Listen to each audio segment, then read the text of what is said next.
ताई यांना साष्टांग नमस्कार. परम आदरणीय सुनील काकांना साष्टांग वंदन.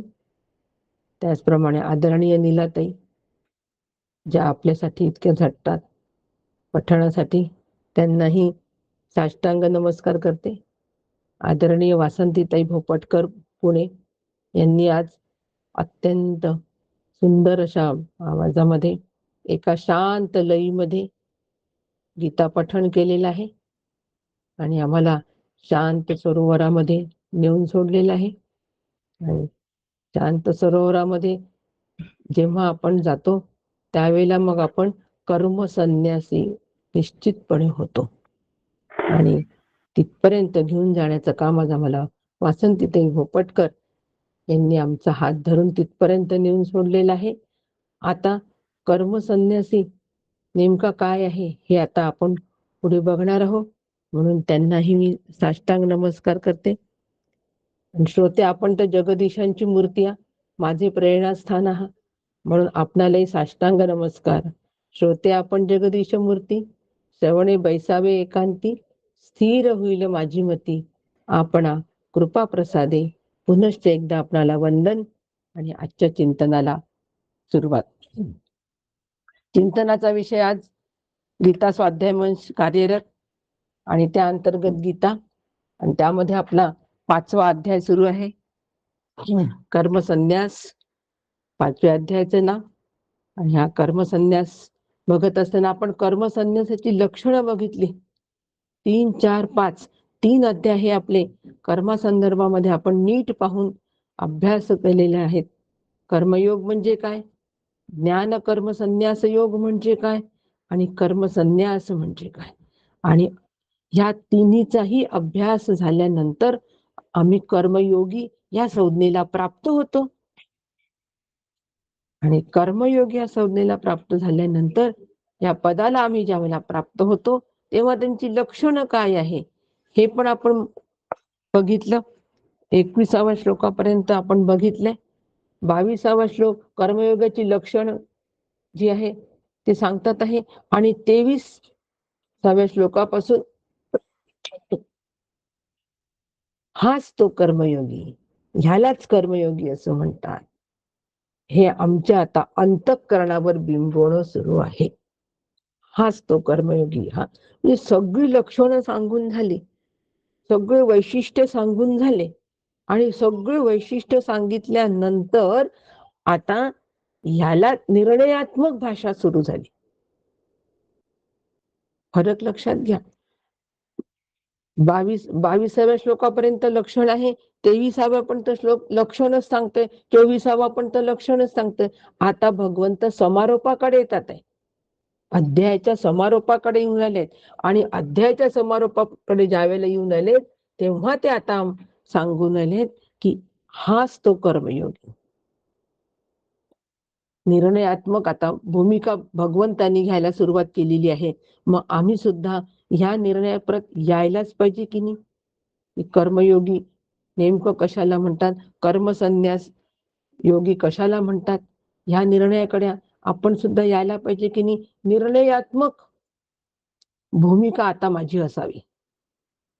चाललं, साधन झालं, त्याचं सगळं विवरण झालं, श्रवण झालंय, मनन झालंय, आणि निधिध्यासन पण झालेलं आहे.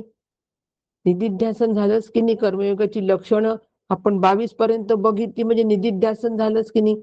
आता निधिध्यासन झाल्यानंतर एकच काम राहतो, निर्णयाला पोहोचणं, बस. आणि ही निर्णयात्मक भाषा आता इथून सुरू झालीये, 23व्या श्लोकापासून सुरू झालीये निर्णयात्मक भाषा. आणि ह्या निर्णयात्मक भाषेकडे आम्हाला यावंच लागतं, आणि साधकांनी यावं. नुसतं विश्लेषणामध्ये कधी राहू नये. माझा अभ्यास हा विश्लेषणात्मक कधी नसावा. विश्लेषण कशासाठी करायचंय, निर्णयासाठी विश्लेषण करायचंय. का कर्मयोगाची लक्षणं आम्ही बघितली, तो निर्णय होण्यासाठी की हाच कर्मयोगी असतो, हाच कर्मयोगी असतो. आणि मग मी तो कर्मयोगी, मी आहे कर्मसन्यास, हाच कर्मसन्यास मी आहे का, माझा घडलेला आहे का कर्मसन्यास. आता तिथे स्वतःला पडताळून पाहण्याची वेळ आहे. आतापर्यंत लक्षणं धारण केली. आता लक्षणं धारण केल्यानंतर मीच तो का? शिवाजीचा रोल करायचा असतो.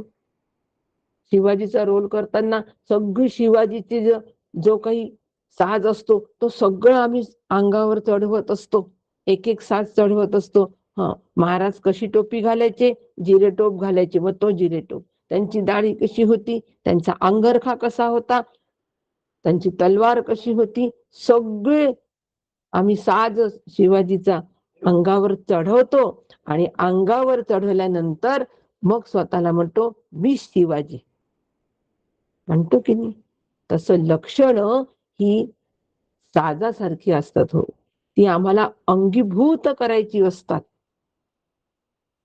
दृष्टांत एकदेशी असतं, लक्षात घ्या. मला म्हणायचंय लक्षण अंगीभूत करायची असतात आणि अंगीभूत झाल्यानंतर त्या निर्णयाला पोहोचायचं असतो. म्हणून निर्णयात्मक भाषा आता सुरू आहे. श्रवण आता आमचं कशा अनुषंगिक व्हायला पाहिजे? निर्णयात्मक अनुषंगिक व्हायला पाहिजे, लक्षात घ्यायचं. म्हणून कर्मयोग यांची जी लक्षणं सांगितली त्यातलं एक लक्षण फक्त आज थोडं उद्धृत करते आणि निर्णयात्मक भाषेकडे येते.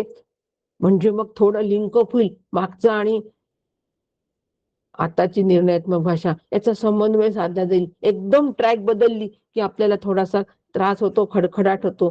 तो खडखडाट होऊ नये म्हणून थोडस एक श्लोक मागे जायचं हळूच आणि हळूच ट्रॅक बदलायची. अलगद सावकाश एक दिवस निर्णय होऊन जाणार आहे तशासारखं. म्हणून भगवंत सांगून आले 22व्या श्लोकात, येही संस्पर्शजा भोगा दुःख योनय एवते. आता इथे निर्णय काय देऊन टाकलेला आहे? भगवंतांनी काय सांगितले हे श्लोकामध्ये? जे कर्मयोगी असतात ते कर्मयोगी जे विषय असतात, शब्द स्पर्श रस रूप गंध, जे काही विषय आहेत, तर त्या विषय, हे सगळे विषय हे दुःखाला कारण आहे हे त्यांना नीट कळलं असतो. हा त्यांचा निर्णय झालेला असतो. कारण ह्या सगळ्या विषयांना शब्द स्पर्श रूप रसगंध हे सगळे विषयांना सुरुवात आहे आणि शेवट पण आहे. मग ज्या सुखाला सुरुवात आहे, ज्या सुखाला शेवट आहे, त्या सुखावर मी अवलंबून राहावं का?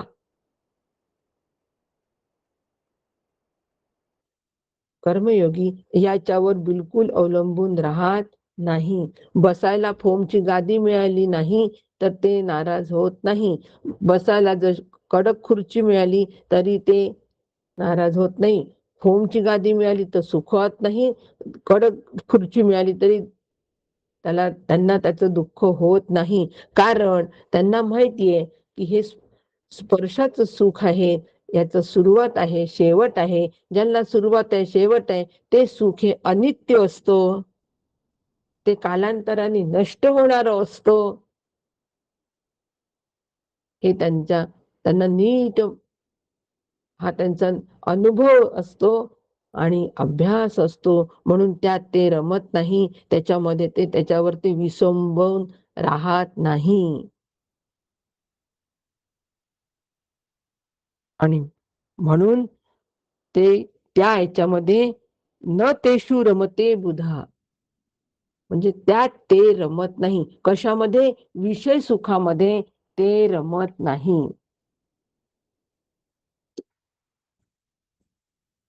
आद्यंतवंत हा शब्द इथे भगवंतानी वापरलेला आहे त्या सुखासाठी.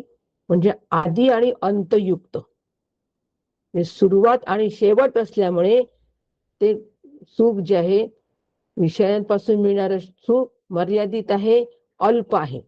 आणि यत कृत तत् अल्प, यत अल्पम तत् मर्त्यम, हा जो न्याय आहे, यत मर्त्यम तत् दुःखम इति न्यायेन. म्हणजे उपभोग निर्मित, सर्व उपभोग निर्मित असल्यामुळे अल्प आहे, मर्यादित आहे. मरते आहे म्हणजे नाशवान आहे आणि म्हणून ते नित्य आहे. इतका आम्हाला निर्णय प्रत्येक विषय भोगाच्या वेळेला करावा लागतो. हे महत्वाचं आहे. नुसतं आचार्य म्हणतात, आचार्यांनी असं म्हटलं नाही. कशासाठी एवढं सांगणं आहे? हे सगळं सांगणं का सांगितलंय? प्रत्येक विषय भोगाच्या वेळेला हा निर्णय जर आमचा होत असेल, निर्णयात्मक भाषा सुरू आहे ना आपली. आपलं श्रवण आजचं कोणत्या प्रकारचं आहे? निर्णयात्मक श्रवण आहे. लक्षात घ्या, निर्णयात्मक श्रवण आहे. आणि आपल्या निमित्ताने माझं पण निर्णयात्मक श्रवण होत आहे. म्हणून श्रोते आपण जगदीश मूर्ती. आणि अशा पद्धतीने जर माझा निर्णय प्रत्येक विषय उपभोगाच्या वेळेला झाला तर मी त्या विषयामध्ये रमणार नाही. न तेषु रमते बुधा. सूत्रात्मक अभ्यास आहे ना, सूत्र पकडायचे. न तेषु रमते बुधा. का बरं नाही रमत? ह्या कारणासाठी रमत नाही. माऊली म्हणते पै याते विरक्त पुरुष. कसे असतात ते? विरक्त असतात. त्यजेती का जैसे विख. विषय सुख ते कसे त्यागतात? विषासारखं ते त्यागतात. निराशा तया दुःख दाविले नावडे. मग त्या ठिकाणी निराशा आणि दुःख तिथे नसतं. विषासारखं विषयांचा त्याग ते करत असतात. त्याच्यामधलं विषयत्व जे आहे हे विषयत्व काढून घेतात आणि निर्विषय, विषयातलं विषयत्व काढून घेतलं की ते निर्विषय होतात. मग माऊलीची विषय व्यायाम सगळ्यांना माहिती ओवी. तुझ्या दृष्टीने, निर्विषय दृष्टीने ते कृपा दृष्टी आमच्यावर पण पडू दे. श्री गुरूंना विनंती आहे, आमची पण दृष्टी ही निर्विषय होऊ दे. विषयातलं विषयत्व आमच्याकडून निश्चित निघू दे. आणि ते अशा पद्धतीच्या विचारांनी निघणार आहे. हा विचार म्हणजे साधन आहे. साधन म्हणून ह्या विचाराला स्वीकारायचं. त्यात कृत तत् अल्पम साधन आहे. आणि हे साधन जेव्हा आम्ही स्वीकारू तेव्हा मग आम्ही सुखासाठी विषयांवर अवलंबून राहणार नाही. मीच मूळचा सुखरूप आहे. आणि मग आम्ही त्यामध्ये रमणार नाही, रंगणार नाही, रेंगाळणार नाही. कशामध्ये? विषयामध्ये. विषयात दोष नाहीये, लक्षात घ्या. विषयात दोष आहे म्हणून विषय टाकायचे नाहीये. दोष माझ्यात आहे. या जीवाचा स्वभाव आहे की रमणं, रंगणं, रेंगाणं. 3R, 3D सारखं, 3D सारखं 3R. 3R मध्ये आम्ही असतो म्हणून आम्हाला दुःख आहे हो सगळं. म्हणून सुख आलं की आपल्याला आनंद, सुख आलं की बरं वाटतं, आनंद होतो, आम्ही सुखावतो. आणि नाही मिळालं की आम्ही दुःख होतो. म्हणून सुख आणि दुःख असं द्वंद्वमय जीवन आमचं असतो. आणि कर्मयोगी जे असतात, जे असा विचार करतात, कोणता विचार करतात? यत् कृत तत् अल्पम. हा विचार जे सातत्याने करतात ते द्वंद्वातीत असतात. आणि प्रत्येक कर्माच्या वेळेला आम्हाला हा विचार करावा लागेल. त्या कर्मापासून मिळणाऱ्या सुखाच्या वेळेला हा विचार करावा लागेल. सुख आणि दुःखाच्या वेळेला जर आम्ही हा विचार केला तर आम्ही मग तोच खरा कर्मसन्यासी या निर्णयात्मक स्थितीला आम्ही येऊ. मग आता जो कर्मसन्यासी आहे तोच खरा कर्मसन्यासी आहे. मग कसे आहेत हो हे शिवाजी महाराज? आता प्रत्यक्ष शिवाजी महाराजांचं वर्णन सुरू आहे. शिवाजी महाराज होण्यासाठी काय काय करावं लागतं ती लक्षणं आधी आपण सगळी पाहिली. म्हणजे कर्मसन्यासी होण्यासाठी, कर्मयोगी होण्यासाठी कोणती कोणती लक्षणं आम्ही धारण करायची हे आपण सगळं बघितलं. मग आता कसे कर्मसन्यासी कसा आहे? तर सयुक्त ससुखी नरा. असं आहे की तो युक्त म्हणजे तो आत्मज्ञ आहे. सयुक्त युक्त झालेला आहे तो. कशाशी? आत्मस्वरूपाशी तो युक्त झालेला आहे, म्हणून तो आत्मज्ञ आहे. तो सुखरूप आहे. ससुखी नरा. तो सुखरूप असतो. युक्त झाल्यामुळे, आत्मस्वरूपाशी तो युक्त झाल्यामुळे तो सुखरूप आहे. मग आता ह्या स्थितीला जर पोहोचायचं असेल, त्यांनी काय केलंय हो असं? या स्थितीला पोहोचण्यासाठी तर त्यांनी कामक क्रोधत भवम वेग. कामक कामक क्रोधम भवम वेगम. म्हणजे काम आणि क्रोध यांच्या वेगाला आवेग घातलेला आहे. काम क्रोधांना आवेग घातलेला आहे. काम क्रोधांना ज्या वेळेला आम्ही आवेग घालू, त्याच वेळेला आम्ही आत्मस्वरूपाशी युक्त होऊ. त्याच वेळेला आम्ही सुखरूपतेच्या संज्ञेला प्राप्त होऊ. आता ही निर्णयात्मक भाषा आली की नाही इथे? श्रवण निर्णयात्मक आलं की नाही? शिवाजी महाराज खूप पराक्रमी होते. पराक्रमी कसे होते? पराक्रमी होते हा निर्णय देऊन टाकला. ते कसे होते? त्यांची पराक्रमी होते म्हणजे नेमकं काय होतं? तर याचं आम्ही कसं वर्णन करून सांगतो, रसभरित वर्णन करून सांगतो, तसं इथे सुद्धा रसभरित वर्णन आम्हाला करायचंय. कशासाठी? निर्णय होण्यासाठी.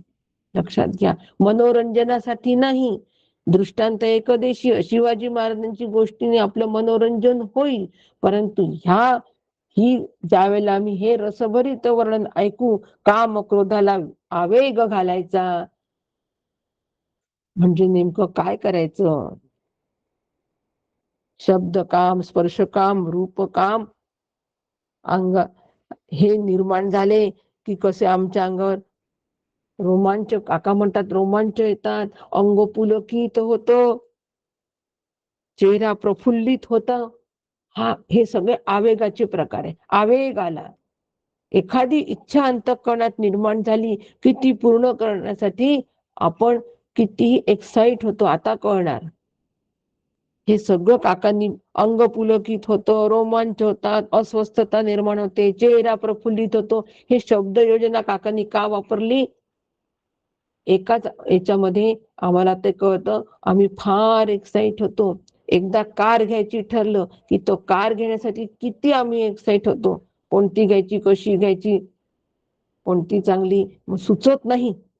ही सुचत नाही जी परिस्थिती आहे ना, तो आवेग आहे. आता काही सुचत नाही, मला आता चैन पडत नाही कार घेतल्याशिवाय, तो आवेग आहे. बाकी प्रयत्न करायला हरकत नाही, पण आवेग नसावा. हा आवेग आहे. तसंच क्रोधाचं पण आहे. काम आणि क्रोध यांचे आम्हाला आवेग आवरलेच पाहिजे. क्रोधाचा आम्हाला आवेग येतो, क्रोध यायला सुरुवात होते आणि मग क्रोध आल्यानंतर काही सुचत नाही. आणि मग सुख पाहता जवा पाडे दुःख पर्वता एवढे, या म्हणण्याला आम्ही सज्ज होतो. क्रोध आल्यानंतर इच्छा पूर्ण झाली नाही, क्रोध आला की सुख पाहता जवा पडे दुःख पर्वता एवढे असं म्हणतो. परंतु सुख नव्हे ओखदा एवढे हे तुकाराम महाराजांनीच सांगितलेलं, हे आपण कधी बघत नाही. सुख पाहता जवा पडे दुःख पर्वता एवढे, हे साधन करायचे. प्रत्येक सुखाच्या वेळेला मला आठवलं पाहिजे की हे फक्त जवा इतकंच आहे, मग मला याच्यातून निघायचंय, या सुखातून आणि या दुःखातून. या दुःखाच्या पर्वताला पण लांब टाकायचंय आणि जवा एवढ्या सुखाला सुद्धा मला बाजूला ठेवायचंय. याच्यामध्ये मला रमता रमता रेंगाळता कामा नये. आणि असा जर का आम्ही हे साधन आहे, हे साधन जर आम्ही केलं तर आम्ही आमच्या काम आणि क्रोधाच्या आवेगापासून स्वतःला निश्चित आवरू शकू, निश्चितपणे आवरू शकू. पहिल्यांदाच जो आवेग येतो कामाचा, क्रोधाचा, त्या पहिल्याच स्टेपला जर का आम्ही सावध असू तर पुढे तो आवेग आपोआप थांबला जाणार आहे. इच्छा निर्माण झाल्याबरोबर जर स्वतःला आम्हाला नीट विचार देता आला तर तो आवेग तिथे थांबला जाणार आहे. विषय कोणता आहे आपला? काम आणि क्रोधाचा आवेग आम्हाला थांबवायचा आहे. तर आम्ही निर्णयात्मक परिस्थितीमध्ये येऊ की हाच कर्मयोगी, मीच कर्मयोगी. बस. केवढं महत्वाचं साधन सांगितलंय हो भगवंतांनी. काम, क्रोधाचा आवेग. मग तरंगाची लाट होऊ देता कामा नये. काकांनी सांगितलेलं दुसरं साधन आहे. तरंग आला. तरंग येणं क्षम्य आहे. कारण एकदम तरंग येणार नाही असं नाही हो. अगाजे झालेच नाही, एकदम नाही पटत. हे आम्हाला जेव्हा पटेल अगाजे झालेच नाही तेव्हा तरंग येणं बंद होतील, निस्तरंग अंतःकरण होईल. तोपर्यंत तरंग हे येणारच आहे. आणि आलेला तरंग तिथेच त्याला ओळखायचा की हा तरंग आहे. आता त्याचं लाटेमध्ये रूपांतर होऊ द्यायचं नाही. लाटेत रूपांतर होणं म्हणजे शोकामध्ये रूपांतर होणं. मनाविरुद्ध एखादी घटना घडते आणि त्याचं आम्हाला दुःख होतं हो. आणि मग त्या दुःख आम्ही सतत काय करतो? सतत आम्ही ते दुःख उगाळत राहतो. की हट असं व्हायला नको होतं. हट ही परिस्थिती यायला नको होती. आणि मग झालं तरंगाची लाट होते. आणि लाटेचं मग वादळ तयार होतो तिथे. भरती येते मग. आणि भरती आली की मग सुनामी पण येतात. सगळ्यांच्या लक्षात आलं असेल सुनामी काय आहे. आणि सुनामी आलं की सगळं वाहून जातं. काय? आमचा आनंद सगळा वाहून गेला हो. नेस्त नाबूद झालं सगळं. सुनामीने सगळं नेस्त नाबूद केलं होतं की नाही. म्हणून आवेग येता क्षणीच आम्ही सावध असायला पाहिजे. आवेग येता क्षणीच आम्ही सावध असायला पाहिजे. हे आम्हाला या ठिकाणी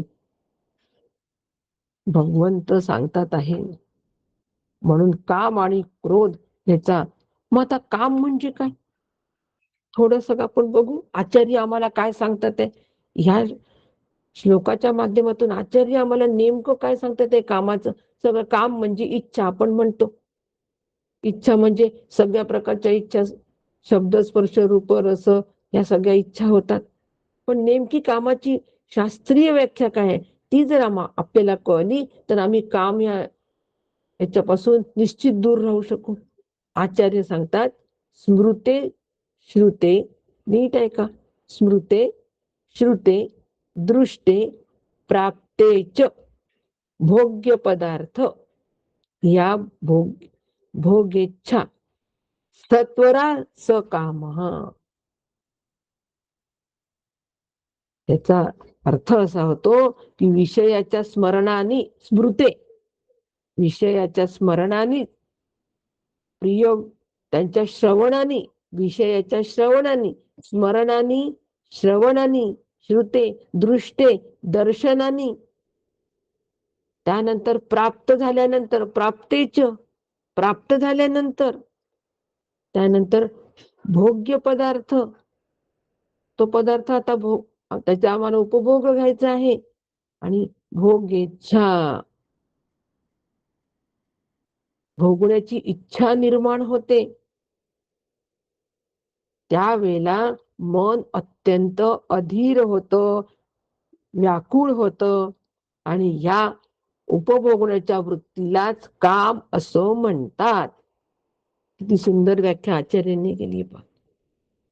काम म्हणजे विषयाच्या स्मरणाने, दर्शनाने, श्रवणाने तो प्राप्त झाल्यानंतर तो भोगण्याच्या उपभोगण्याच्या सारखा आहे, उपभोग्य आहे. म्हणून भोगण्याची इच्छा तयार होणं याला काम असं म्हणतात. स्मरण स्मरण कशाचं येतो? अरे काल सांगितलं होतं मला त्या ताईंनी की ते मॉल आहे की नाही तो खूप छान आहे, नवीन पद्धतीचा आहे. सारखी त्याची आठवण येते. काल सांगितलं होतं ताईंनी, काल सांगितलं होतं ताईंनी. स्मरण सतत ऐकलं होतं. श्रवण सतत त्यांनी सांगितलंय. त्यांनी सांगितल्यानंतर ते स्मरणामध्ये राहिलं हो आमच्या. आता ते पाहण्याची इच्छा झाली की नाही म्हणून गेलो. पाहिला तो मॉल छान वाटला. आता त्या मॉल मधलं मला मिळालं पाहिजे. मला विशिष्ट वस्तू मला मिळालीच पाहिजे. एकावर एक फ्री आहे तर ती मला मिळाली पाहिजे. ती माझ्या उपभोगण्याच्या योग्य आहे. म्हणून भोग्य इच्छा प्राप्त झाली की नाही, ती तळमळ तयार झाली की नाही, केव्हा ती वस्तू मी घेते आणि केव्हा घरी जाऊन तिचा उपभोग घेते. काम म्हणून स्मरण, श्रवण, दर्शन प्राप्त केल्यानंतर ती भोगण्याची इच्छा जी होते त्याला काम म्हणतात. आणि अशा याच्यामध्ये आम्ही सतत आमच्या अंतःकरणात हाव तृष्णा निर्माण होते आणि विषय सगळे इंद्रिय तो विषय उपभोगण्यासाठी वखवकलेली असतात हो. आणि मग असं झालं की मग सारासार विचार पण तिथे निघून जातो. विवेकहीन आम्ही होतो.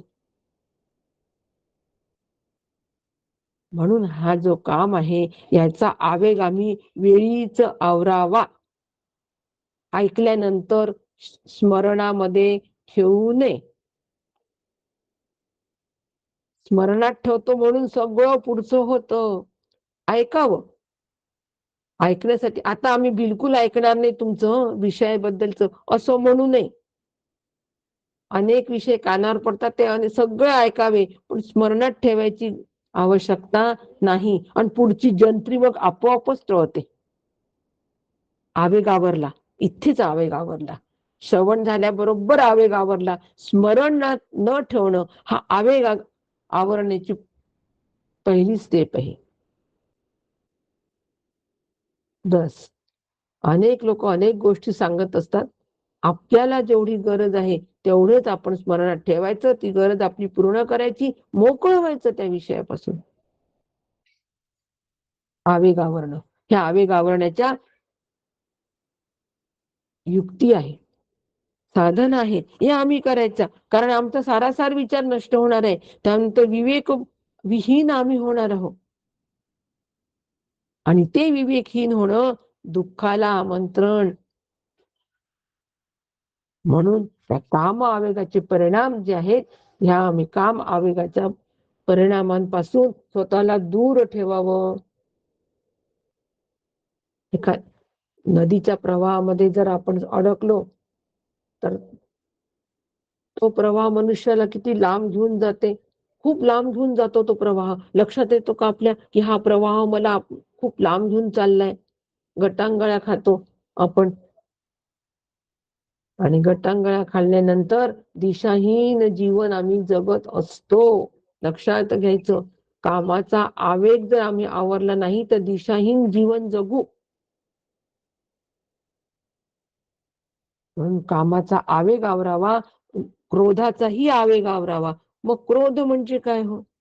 आचार्यांनी या क्रोधाचं सुद्धा फार सुंदर असं सांगितलेलं आहे. क्रोधाचं सुद्धा तेच सांगितलंय की अप्रिय वस्तूच्या स्मरणाने, श्रवणाने, दर्शनाने तेच. पण या ठिकाणी अप्रिय वस्तू, इकडे प्रिय वस्तू, इकडे अप्रिय वस्तू. कामाच्या तिथे प्रिय वस्तूच्या स्मरणाने, दर्शनाने, श्रवणाने, इकडे अप्रिय वस्तूच्या दर्शनाने, श्रवणाने काय होतं मनामध्ये संतप्त संताप निर्माण होतो. आणि मग तो संताप निर्माण करणाऱ्या द्वेषाच्या परिणामाला क्रोध असं म्हणतात. एकदा संताप निर्माण झाला की ती वस्तू आम्हाला नकोशी असते म्हणून त्याला आम्ही झिडकारतो, त्याला द्वेष असं म्हणतात. आणि त्यालाच क्रोध असं म्हणतात. तो क्रोध आम्हाला संपूर्णपणे नेस्तनाबूत करतो. आचार्यांनी आपल्या आचार्य भाष्यामध्ये फार सुंदर या क्रोधाचे वर्णन केलं आहे हो, फार सुंदर. त्या अंगाला थरकाप होतो, घाम येतो, डोळे रक्त वर्ण होतात. आचार्यांनी केलेलं वर्णन आहे, मी नाही. हा आपल्या सगळ्यांचा अनुभव आहे. पण मी अनुभव सांगत नाही, मी आचार्यांनी केलेलं वर्णन सांगते. मग का वर्णन सांगते आचार्यांनी केलेलं? आपलाच अनुभव ज्यावेळेला अधिकारी व्यक्तीकडून आपण ऐकतो की नाही, तेव्हा आपल्याला तो खरा वाटतो. हो, बरोबर आहे.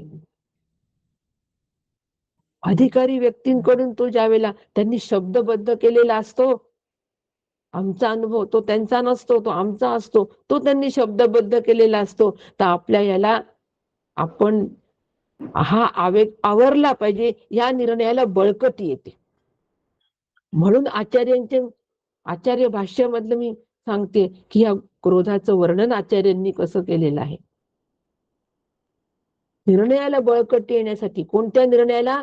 कामाचा, क्रोधाचा आवेग आवरणे आवश्यक आहे.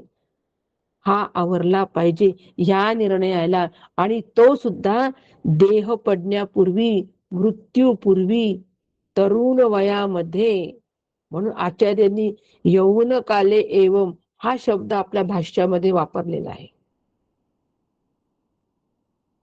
तरुण वयामध्येच या कामक्रोधावर विजय मिळवा.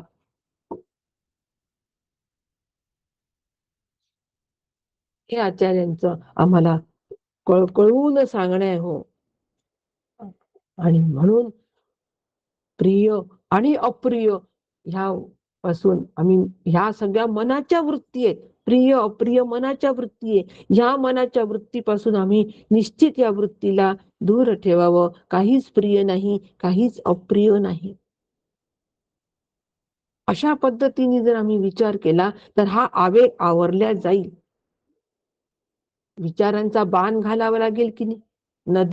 नदी ज्यावेळेला पावसाळ्यामध्ये, आता सुरू झाला पाऊस, पाण्याने फुगत जाते ती नदी, त्याला बांध घालतात, ते पाणी वाढवतात, म्हणजे पूर येण्यापासून टळतं, त्या पुराने नेस्तनाबूत होण्यापासून टळतं. त्याला आवेग आवरणं असं म्हणतात. आम्हाला वैचारिक बांध घालायचा आहे, म्हणजे विचारांचा बांध घालायचा आहे. मग ते विचार कसं असावे? की विषय व्याळी मिठी, दिदलिया नुठी ताठी, ते तुझीच गुरुकृपा दृष्टी निर्विषय होय. श्री गुरूंना शरण जायचं, श्री गुरूंना प्रार्थना करायची की गुरुदेवा, तुमची जी निर्विषय दृष्टी आहे, अधिष्ठान दृष्टी जी आहे, ती अधिष्ठान दृष्टी मला प्राप्त झाली पाहिजे, त्यासाठी कृपा करा. ती गुरुकृपा दृष्टी आहे, ती मला प्राप्त झाली पाहिजे. आता बांध घालायला, वैचारिक बांध याला म्हणतात. हा वैचारिक बांध आहे. इंद्रियांना स्वातंत्र्य न देता विवेकाने योग्य अयोग्यतेचा विचार करायचा, हा वैचारिक बांध आहे. यल्लभसे निज कर्मोपातम वित्ततेन विनोदयम चित्तम भज गोविंदम भज गोविंदम. म्हणजे जे स्वतःच्या कर्तव्यामधून जे धन प्राप्त झालंय, यल्लभसे निज कर्मोपातम, त्याच्या साह्यानेच आनंदाने जीवन जगावे. बाण घातले मी कामक्रोधावर, जे मला प्राप्त झालंय त्याच्याच माध्यमातून आनंदाने जीवन कसं जगता येईल याचा विचार करावा. धर्मो रक्षती रक्षिता, म्हणजे धर्मच रक्षण करत असतो आमचं. म्हणून सदाचार, धर्माने वागायचंय. सदाचार हा थोर सांडू नये तो. हे सगळे वैचारिक बांध आहे हो. अजून आपल्याला वैचारिक बांध पुष्कळ काढता येतील. किती काढायचे? 1 तास संपून जाईल. म्हणून काही समोर ठेवलेत. का समोर ठेवले? आता बाकीचं होमवर्क. प्रत्येकाने निश्चितपणे मीटिंग झाल्यानंतर आज वेळ मिळाला तसा कोणते वैचारिक बांध आहेत, हे मी कसे माझ्या कामक्रोधाला आवर घालू शकेल, हे कर्म संन्यासींनी घातलेले आहेत. ते कसे घातलेत हे आम्ही बघायचं. आणि आम्ही पण घालायला सुरुवात करायची हो. धरण बांधायला सुरुवात करा. खूप पाऊस येणार आहे. वर्षा ऋतू जबरदस्त आहे. तो येण्याच्या आधीच बांध घातला तर नुकसान होणार नाही.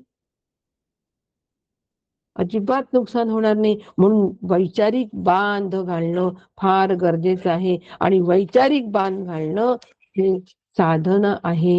ही साधना आहे.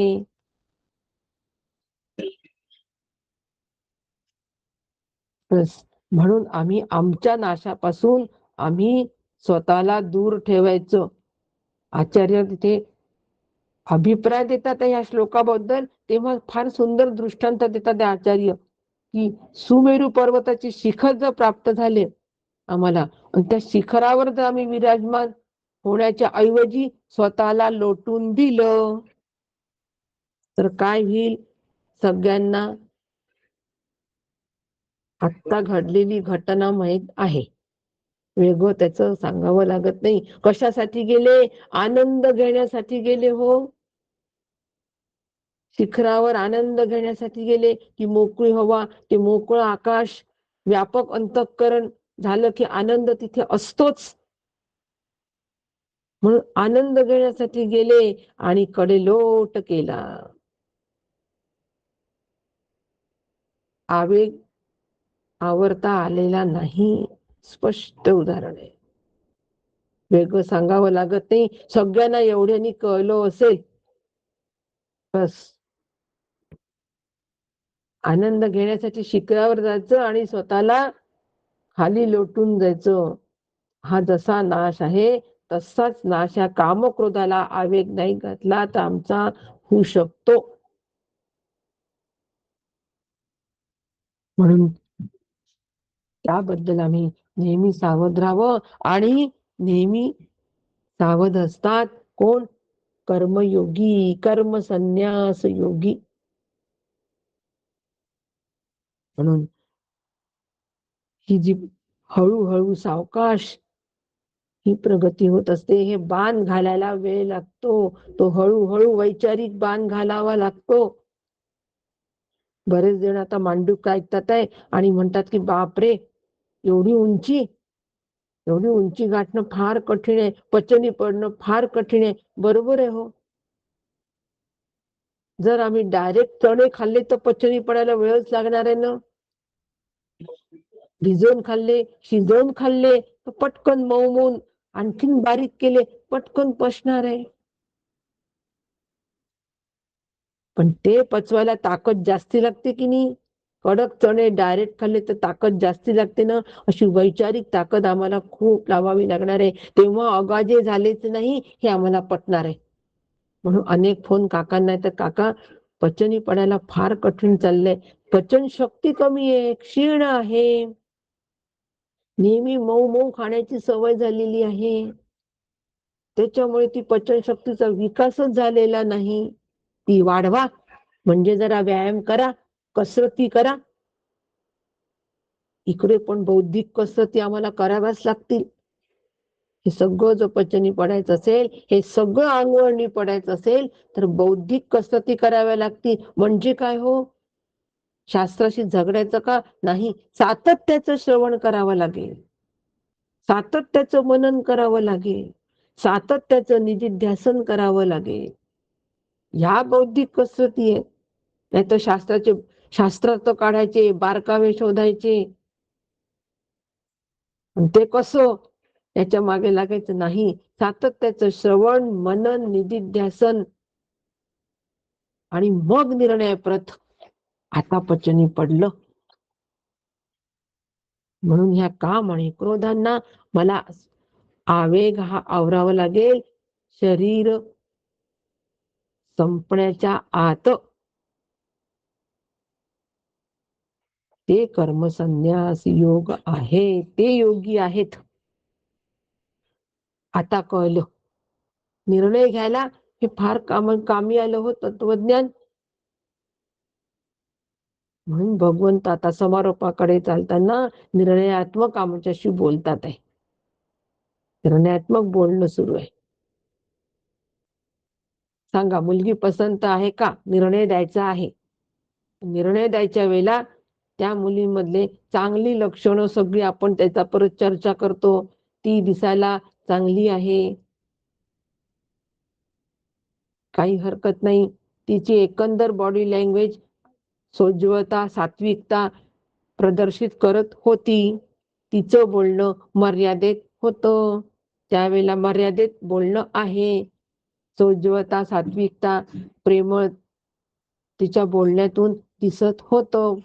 प्रेमळता पण दिसत होती सगळी. आता बोला, हे सगळं सगळं सगळं निर्णयाच्या वेळेला लक्षात घेतो. ती मुलगी चांगली आहे, ती प्रेमळ आहे, ती सात्विक आहे, हे निर्णय घेतले म्हणून ती आम्हाला पसंत आहे.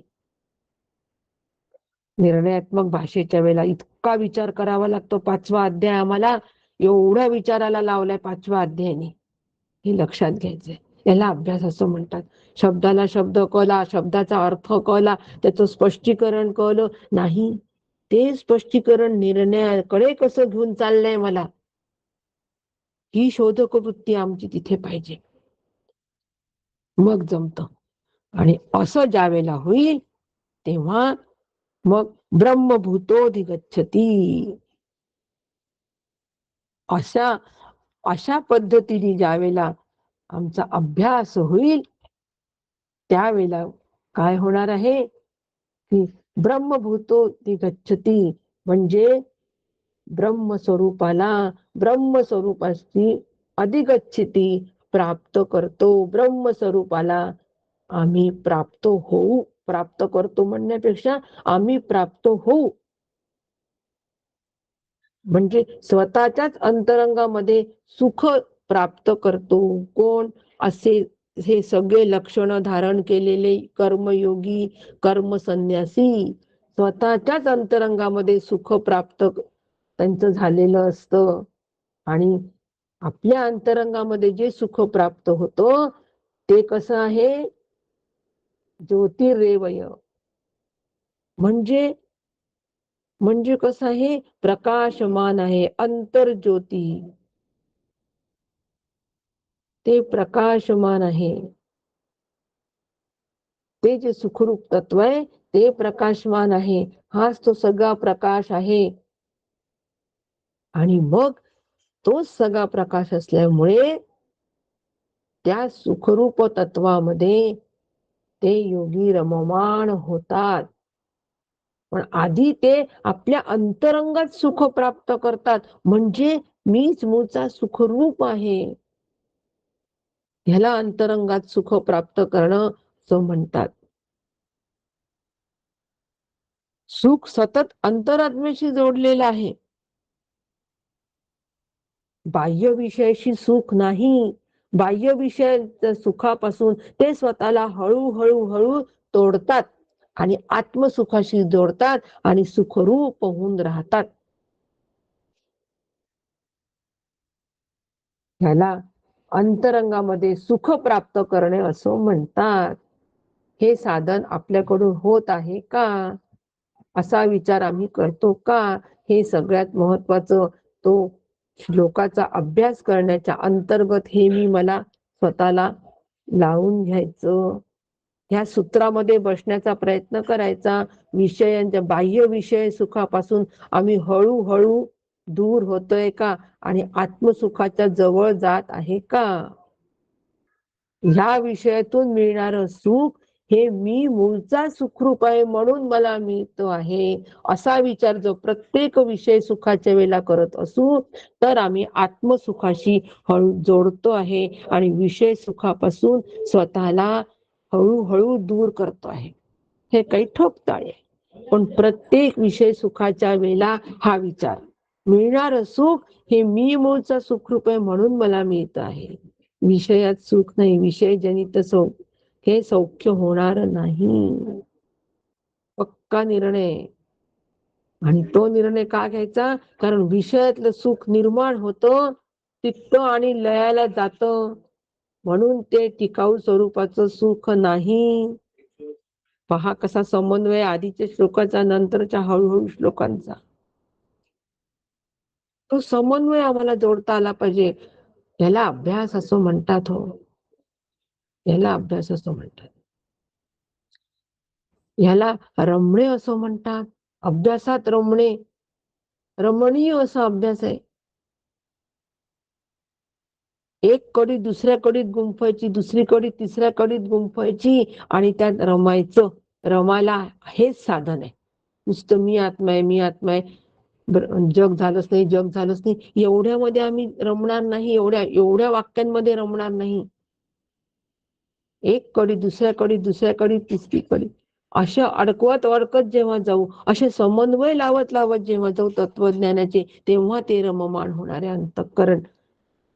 आणि असं आत्मसुखामध्ये रममाण झालेले असतात, म्हणजे ते आत्मरती असतात, आत्मक्रीड असतात आणि आत्मरूप असतात. ते आनंदाचे अनुकारक माऊली म्हणते. कोण? ब्रह्मभूतोधिगच्छति. जे ब्रह्मस्वरूप प्राप्त करतात ते योगी पुरुष आनंदाचे अनुकार. अनुकार म्हणजे आनंदाचे ते चित्ररूप असतात, ते चित्र असतात, दुसरं नाहीच.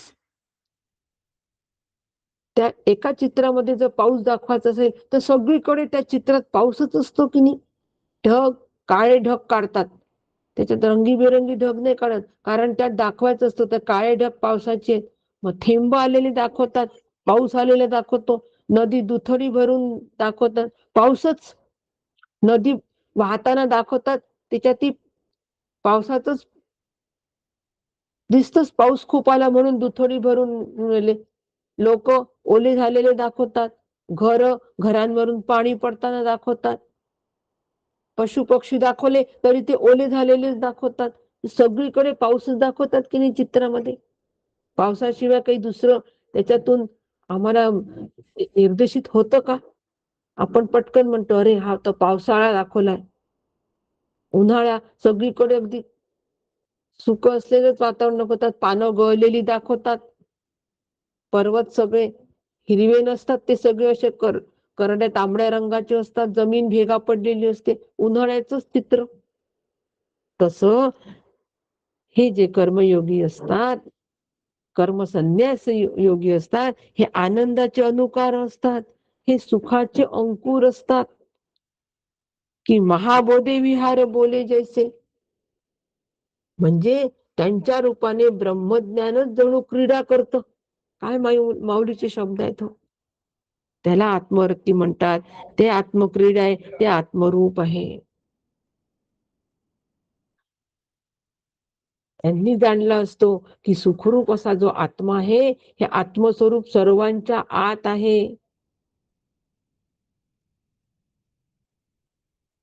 यत अयम आत्मा सर्वस्मात अंतरतरम, आचार्य म्हणतात आपल्या भाष्यामध्ये. आत्मस्वरूप सर्वांच्या आत आहे, हे ते त्यांनी जाणलं असतो. हे मला जाणावं लागेल. सगळ्यांच्या आत आत्मस्वरूप आहे आणि ते कसं आहे? ज्योती, अंतर्ज्योती कसा होते? प्रकाशमान आहे. हे प्रकाशमान असल्यामुळे सगळ्या गोष्टी प्रकाशित होतात आहे, त्याचं ज्ञान मला होत आहे, असं ते अंतर्ज्योती आहे. ते मी आहे. म्हणून आत्मरती, आत्मक्रीड, आत्मस्वरूपाची सगळ्यांमध्ये सत्ता आहे. यत्र यत्र मनो याती तत्र तत्र समाधया. जिथे जिथे मन जातं तिथे तिथे ते आहेच.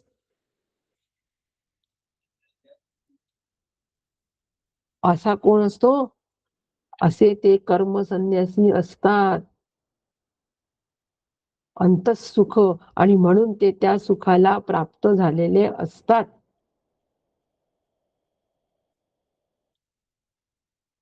असं भगवंत आम्हाला सांगून राहिले. म्हणून आत्मरूप होणं, आत्म्याशी खेळणं, अखंड आत्म्यावरच प्रेम करणं. ते विवेकाचे गाव कसे आहेत ते माऊली म्हणते विवेकाचे गाव आहेत. तिथे विवेकच वस्तीला आहे. विवेकाशिवाय तिथे दुसरं कोणीच वस्तीला नाही हो. श्रीमंताचं गाव आहे ते, सगळे श्रीमंत लोकच आहे त्या गावात. तसं ते विवेकाचेच गाव आहे. संत आनंदाचे स्थळ, संत सुखची केवळ, दुसरं नाहीच तिथे. ना तरी अलंकारिले अवयव ब्रह्मविद्येचे. ब्रह्मविद्येचे ते काय सगळे त्यांचे अवयव ब्रह्मविद्येने अलंकारित झालेले आहेत. ब्रह्मविद्येने अलंकारित झाले म्हणजे त्यांचे डोळे डोळे तुम्ही घ्या रे सुख, पहा विठोबाची मुख. डोळे विठोबाचं रूप पाहतात आहे. विठोबा कोण आहे? प्रत्यक्ष परब्रह्म. ते हे परब्रह्म विटेवरी साजिरे. मग आता चष्मा कशाचा लागलाय? डोळ्याचा अलंकार काय आहे? चष्मा आहे की नाही? डोळ्याचा अलंकार. डोळ्याला तर काही कोणता दागिना नाहीये, चष्माच आहे डोळ्याचा अलंकार. मग तो चष्मा कोणता आहे? ब्रह्मदृष्टी, अधिष्ठान दृष्टी. आता पटलं की नाही? त्यांचे अवयव हे कशाचे आहेत? ब्रह्मविद्येचेच आहे. तुम्ही ऐका रे कान माझ्या विठोबाचे गुण, मना तिथे धाव घेई. सगळे अवयव ब्रह्मविद्येचे. आता पटलं की नाही? मग ते अलंकार आता मी चढवायला पाहिजे की नाही? अलंकारित व्हायला पाहिजे की नाही? निश्चितपणे व्हायला पाहिजे. तसं झालं तरच आम्ही ब्रह्मभूतोधिगच्छती. डोळे तुम्ही घ्या रे सुख, हे साधन आहे, ही साधना आहे. आता जे जे मी बघेन ते ते सगळं काय आहे? विठुरायाचं रूप आहे हो. सगळीकडे मला हरीच दिसला पाहिजे. हरी पाहिला रे, हरी पाहिला रे. हरीचंच रूप दिसलं पाहिजे. जे जे भेटे भूत. अलंकार घालायला सुरुवात केलेली आम्ही आणि अलंकारित होऊन यायचंय.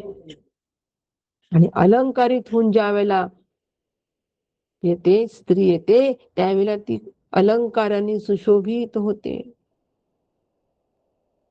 ते अलंकार शोभून दिसतात. अलंकारामुळे तिला शोभा, तिच्यामुळे अलंकाराला शोभा.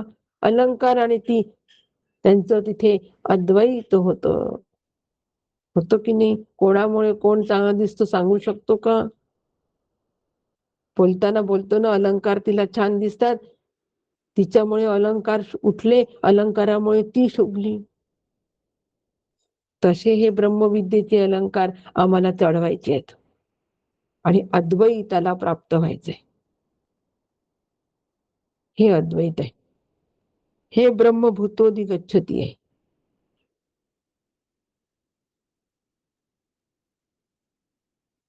सयोगी ब्रह्मनिर्वाणम,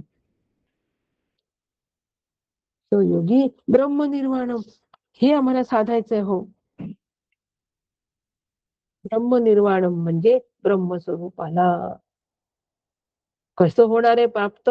आम्ही जर अंतर सुख झालो तर, आम्ही अंतर ज्योती ओळखली तर, जाणली तर.